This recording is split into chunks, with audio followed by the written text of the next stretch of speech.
Hello, good evening students.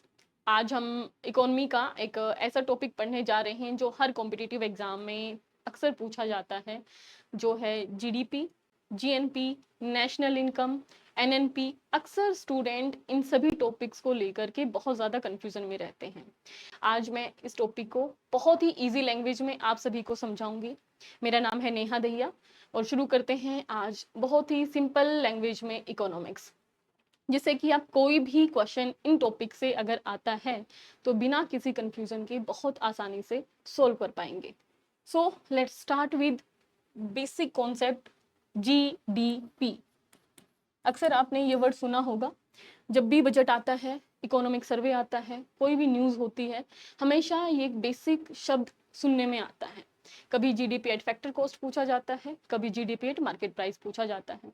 बात बहुत simple है। जीडीपी, जिसकी फुल फॉर्म है ग्रोस डोमेस्टिक प्रोडक्ट, हिंदी में अगर हम इसे कहें सकल घरेलू उत्पाद, तो शब्दों से आपको समझ आ रहा होगा कि घरेलू की बात हो रही है, एक डोमेस्टिक एरिया की बात हो रही है। लेकिन यहाँ पर जो डोमेस्टिक एरिया है वो एक देश के संदर्भ में बात होगा, एक कंट्री के संदर्भ में लिया जाएगा, ना कि किसी एक परिवार के संदर्भ में।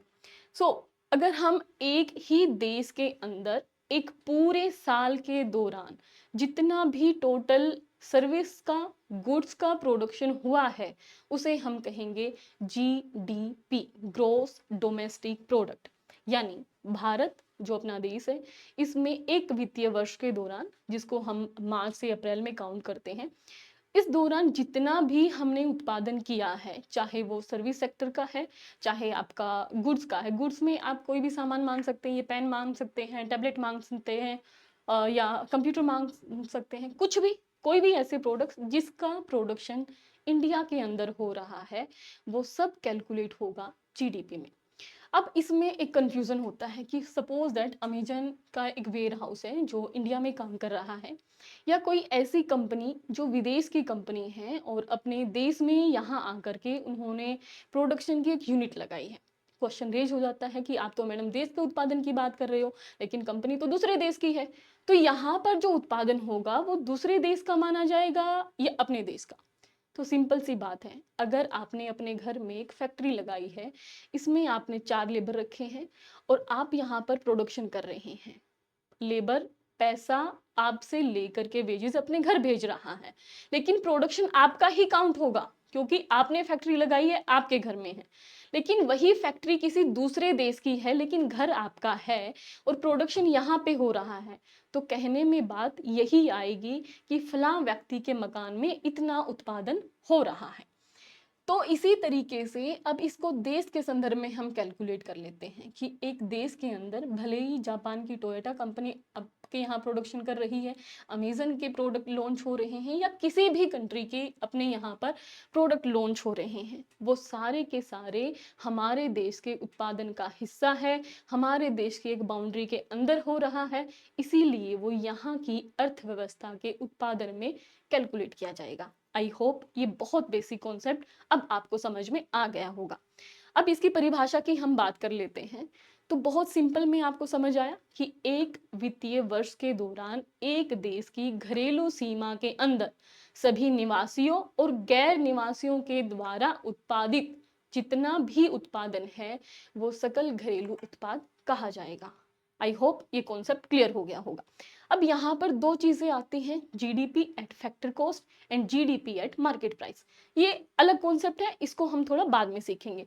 पहले हम इससे जुड़ा हुआ एक और शब्द है जिसको हम कहते हैं जीएनपी, ग्रोस नेशनल प्रोडक्ट। अब जीडीपी एक घरेलू की बात करता है, अब नेशनल की हम बात करेंगे तो राष्ट्र की बात करेंगे। अब आप कहेंगे कि मैडम एक अभी तो आपने बात किया था कि भारत के संदर्भ में, अब भारत भी तो एक देश है, तो नेशनलिटी से क्या फर्क पड़ गया? तो नेशनलिटी से ये फर्क पड़ गया कि अगर हमारे देश का कोई नागरिक दूसरे किसी देश में जाकर के कमा रहा है तो वो पैसे घर भेजेगा। राष्ट्रीयता उसकी क्या है? राष्ट्रीयता है उसकी इंडियन। तो कोई भी इंडियन व्यक्ति, चाहे वो ऑस्ट्रेलिया में कमा रहा है, चाहे वो अमेरिका में कमा रहा है, चाहे डेनमार्क में कमा रहा है, उसका उत्पादन हमेशा ग्रोस नेशनल प्रोडक्ट में काउंट होगा। जैसे हमने पहले कॉन्सेप्ट में पढ़ा कि अमेजन का वेयर हाउस है इंडिया में, तो वो डोमेस्टिक में है उसको काउंट करेंगे हम। तो जब हम नेशनलिटी के लेवल पे कैलकुलेट करेंगे तो अमेजन कंपनी जहां पर भी रजिस्टर है वो पैसे अपने जो उनका बेस कंट्री है वहां पर वापस भेजेगा पैसा। कोई भी यहाँ पर अगर मजदूर काम कर रहा है या कोई वर्कर काम कर रहा है, कोई अच्छा व्यक्ति जो बहुत अच्छी पोस्ट पे है वो काम कर रहा है, तो वो सारा का सारा पैसा अपने देश में भेजेगा। तो उसकी नेशनलिटी के हिसाब से वो पैसा वहां की अर्थव्यवस्था में कैलकुलेट होगा। और जो हमारे नागरिक हैं जो किसी दूसरे देश में पैसा कमा रहे हैं, वो इंडिया में जब पैसा भेजेंगे तो वो यहाँ की इकोनॉमी में कैलकुलेट होगा। ये बेसिक दोनों का अंतर आपको समझ में आ गया होगा। ठीक है। सो जीडीपी का एक बेसिक फॉर्मूला हम यहां पर ले लेते हैं, सी प्लस आई प्लस जी। ठीक है।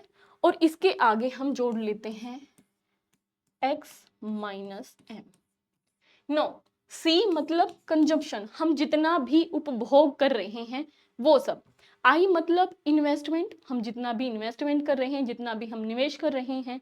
जी मतलब गवर्नमेंट स्पेंडिंग, हमारे देश की जो सरकार है वो कितना हमारे यहाँ पर नीतियों के माध्यम से अर्थव्यवस्था में इन्वेस्टमेंट करती है या योजनाएं लगा करके लोगों की इकोनॉमी में हेल्प करती है, वो सारा का सारा कैलकुलेट होगा आपका गवर्नमेंट एक्सपेंडिचर में।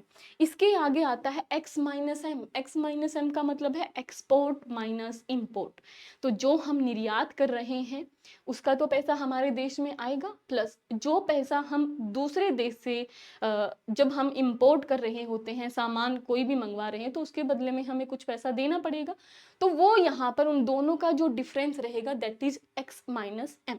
सो ये जो पूरी की पूरी कैलकुलेशन है ये है आपकी जीडीपी। ठीक है। यहाँ पर ग्रोस डोमेस्टिक प्रोडक्ट की बात हो रही है एक देश के संदर्भ में। आई होप इतना आपको समझ में आ गया होगा।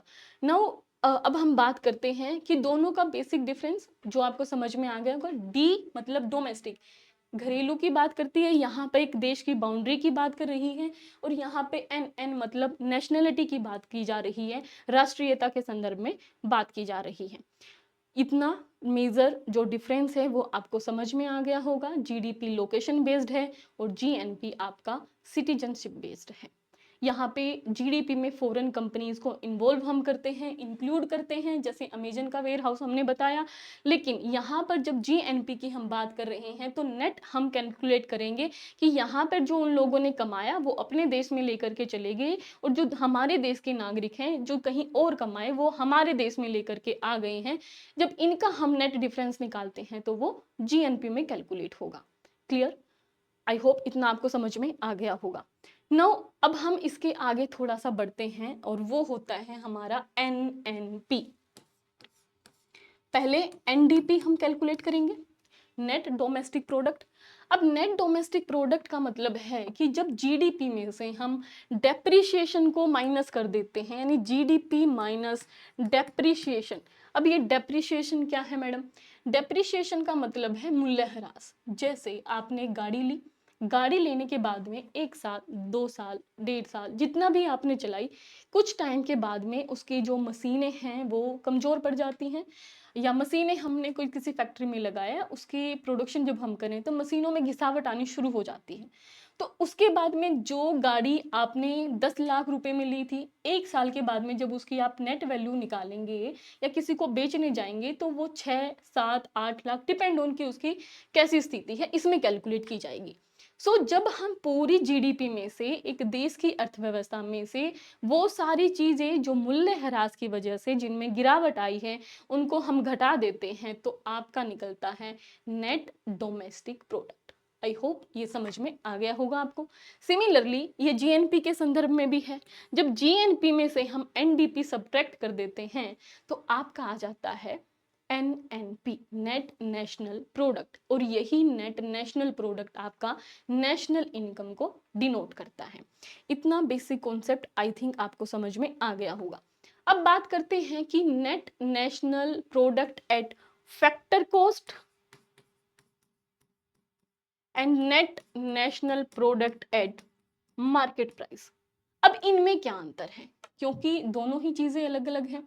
अब इनकम किस बेस पे मापी जाती है? अगर हम राष्ट्रीय आय की बात करते हैं, आपने तो अभी बोला मैडम कि नेट नेशनल प्रोडक्ट ही राष्ट्रीय आय माना जाता है, लेकिन यहाँ पर भी तो दो कॉन्सेप्ट है, that is factor cost and that is market price. So what is the difference between factor cost and market price? तो जब हम किसी भी कंपनी में या किसी फैक्ट्री में कोई भी उत्पादन हम कर रहे हैं, तो हमने वहां पर 3-4 चीजें बेसिक हैं जिन पे हमने लगाई। एक, अगर आपने फैक्ट्री में सबसे पहले बनाना शुरू किया कोई भी सामान, तो आप रॉ मटेरियल लेके आएंगे, वो होता है आपका कच्चा माल। ठीक है, तो कच्चा माल आप लेकर के आए।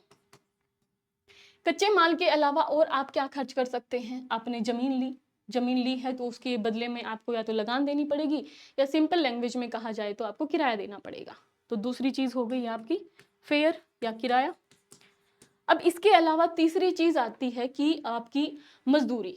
ठीक है, अब वर्कर वहां पे काम कर रहे हैं, वर्कर काम करेंगे तो उनको आपको पेमेंट देना पड़ेगा। ठीक है, तो आपने लेबर कॉस्ट को यहाँ पर कैलकुलेट कर लिया। क्लियर? तो लेबर हो गया आपका। इसके अलावा अब सारे के सारे पैसे जरूरी नहीं है कि सब आपके पास में हैं। आपने लोन उठा करके किसी से उधार लेकर के मार्केट से लिया, अब उस पैसे के बदले में हो सकता है आपको इंटरेस्ट पे करना पड़े, हो सकता है आपको ईएमआई पे करना पड़े। बट नॉर्मल हम मान लेते हैं कि आप इंटरेस्ट पे लोन आपने उठाया है, तो मान लिया 4 लाख रुपए आपने लिया है, तो उसका बदले में कुछ इंटरेस्ट आपको पे करना पड़ेगा। तो ये सारा का सारा जो पूरा आपका प्राइस रहेगा, ये फैक्टर कॉस्ट में कैलकुलेट किया जाएगा। ठीक है, सो जब हम फैक्टर कॉस्ट की हम बात कर रहे हैं, तो इन सारी की सारी चीजों को हम शामिल करेंगे। तो नेट डोमेस्टिक प्रोडक्ट या एनएनपी एट फैक्टर कॉस्ट जब हम माप रहे हैं, तो इसमें ये सारी की सारी चीजें शामिल की जाती हैं। क्लियर?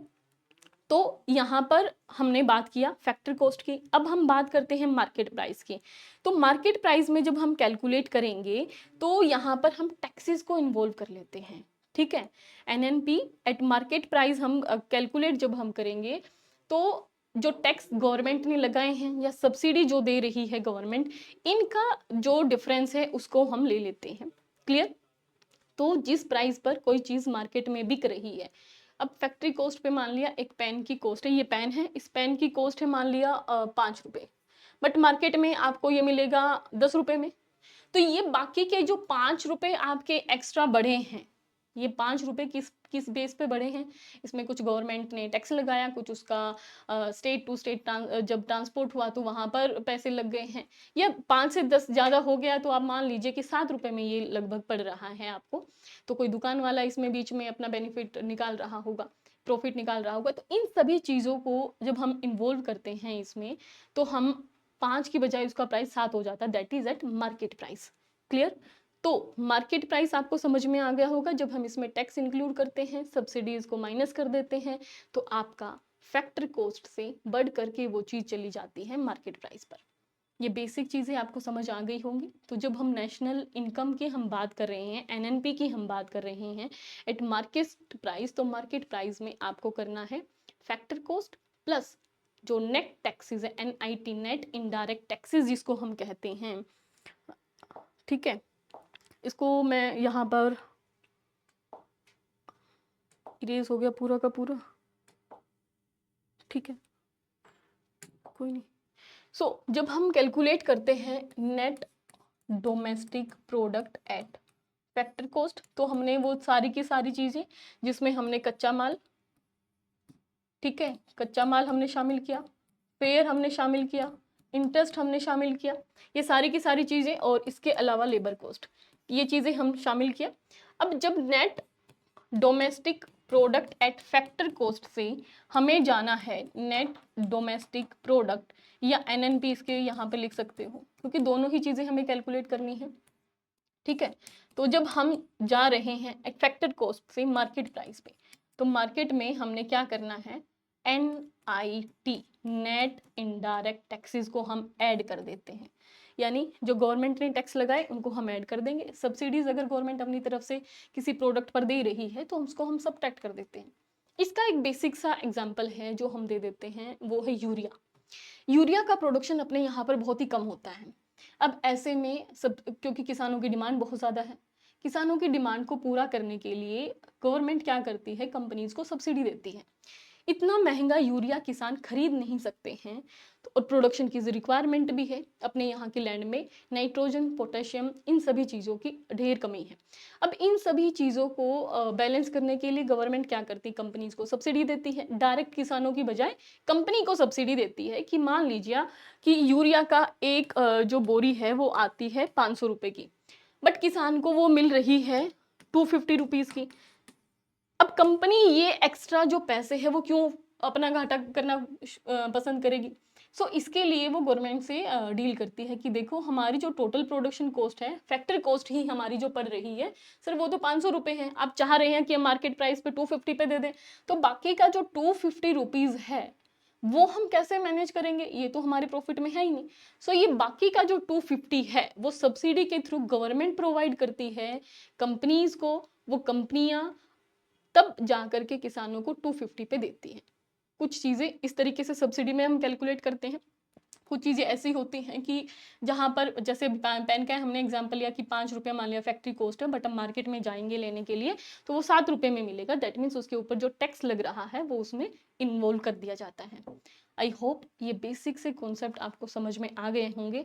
अब नेक्स्ट हम जो बात करेंगे अगली क्लास में वो रहेगा नेशनल इनकम, कि कैसे हम एनडीपी या एनएनपी से नेशनल इनकम की तरफ बढ़ सकते हैं, या उनमें क्या डिफरेंस है, किसको हम नेशनल इनकम डिनोट करेंगे, क्या ये एनएनपी एट फैक्टर कॉस्ट होगा या एनएनपी एट मार्केट प्राइस होगा। सो मिलते हैं हम अगली क्लास में, तब तक के लिए धन्यवाद।